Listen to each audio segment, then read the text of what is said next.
Fortnite is one of the most played games of all time. Released in 2017, this game has amassed millions of players and broken countless records. It all started back in 2011, when Epic Games started working on Fortnite Save the World. It was a co-op PvE zombie game set on Earth after a storm took out 98% of the population on the planet. While playing this game, you can make weapons, fight husks, and save the world. The main point of this game was to push back the storm and to research data on this new version of Earth. Once they had finished this game, they released it in 2017. After a short while, they realized the game would be a flop. Another kind of game was trending, Battle Royale. The Battle Royale game mode was blowing up worldwide, and they knew they had to get in on it.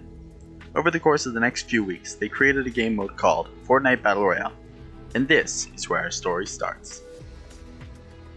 It's September 26, 2017, and Fortnite Battle Royale has just been released to the public. To many trending games such as PUBG, the Battle Royale game mode was the hottest thing on the market and a must-have for a game in 2017. With Epic Games being so late to the Battle Royale concept, it would have been impossible for the game to blow up, unless of course they released it on every platform possible for free. Only a month later, and Fortnite Battle Royale had already passed 10 million players, and that was only the beginning.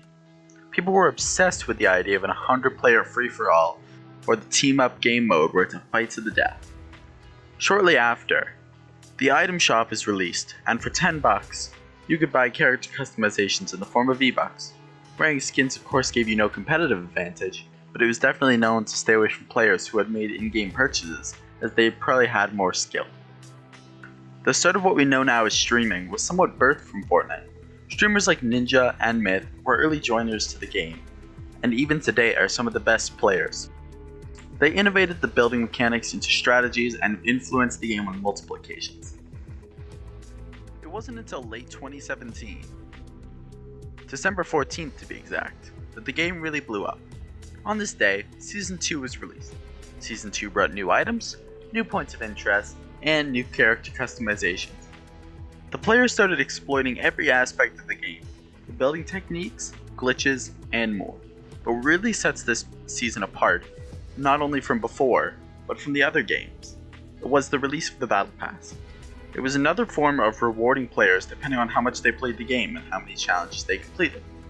You could either use the free Battle Pass or upgrade to Gold for $9.50 USD to enhance your experience.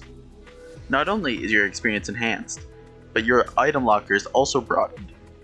You can receive more than 100 items from a Battle Pass, consisting of V-Bucks, skins, emotes, and other unique items. It was a hot time to buy the Battle Pass because the game was still blowing up, and these skins were limited time, as in they would not be returning later in game. Fast forwarding to December 2021, Fortnite had just claimed the spot of the most popular video game in the world. At this point, they were averaging 4 million daily players, 80 million active accounts, and 400 million accounts created. This was the highest point of the game, but it all goes downhill from here. Fortnite started to release broken strategies, making the good players even better. These glitches and cheats became really popular around Season 10 of the game. People glitching themselves under the map, making overpowered mechs invisible, and ruining the game for other players. From this point onwards, millions of players were taking breaks from the game. The meta kept changing, and some people just couldn't keep up with the evolution of the game. Events are also a big part of the game and are responsible for most of the highest player count moments. Ever since the rocket launch in Season 4, there have been events every single season. Concerts with Ariana Grande, Marshmello, and Travis Scott have also happened in game. Nowadays, we're in Chapter 4. Each chapter is comprised of seasons.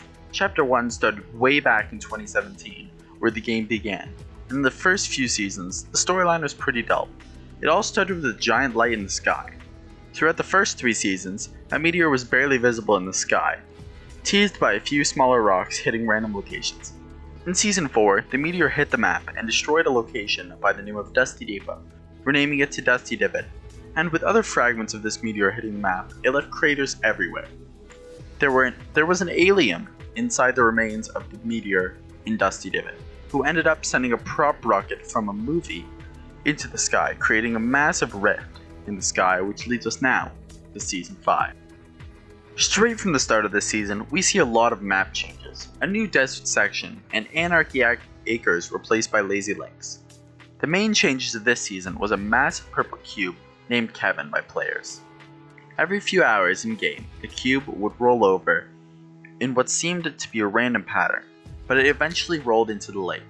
The cube was a bouncy matter, and when it sank into the lake, it turned the water purple and bouncy. This lasted for a few days, but eventually changed when Season 6 began. The cube re-emerged, but this time as a floating core of the island in the middle of the lake. Under it spawned the cube monsters, which were aggressive to players and dropped ammo and guns. That's basically all that happened in Season 6, so we'll move on to Season 7. Season 7 has a big map change from an iceberg crashing into the side of the island, and the Ice King is here to wage war upon the people of the island.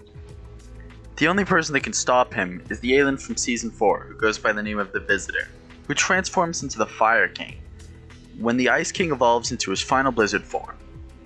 His storm leaves quite the mess, covering many landmarks in ice and snow.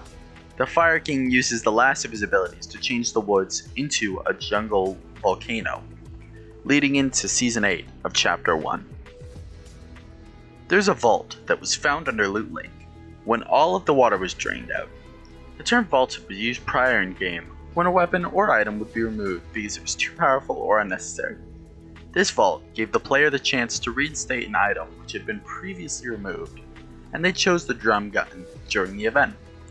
This was mainly chosen by large streamers who were on during the game at that time. Ninja, who streamed the event and swayed the vote quite effectively.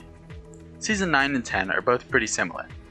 In Season 9, there is a similar event to Pacific Rim, a large mech robot fighting off a large beast, like a Jaeger fighting a kaiju. Season 10 is the end of Fortnite Chapter 1.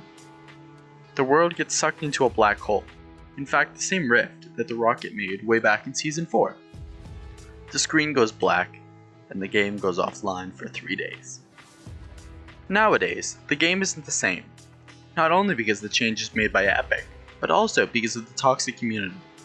On multiple occasions, players have made racist, sexist, and homophobic remarks to events in the game.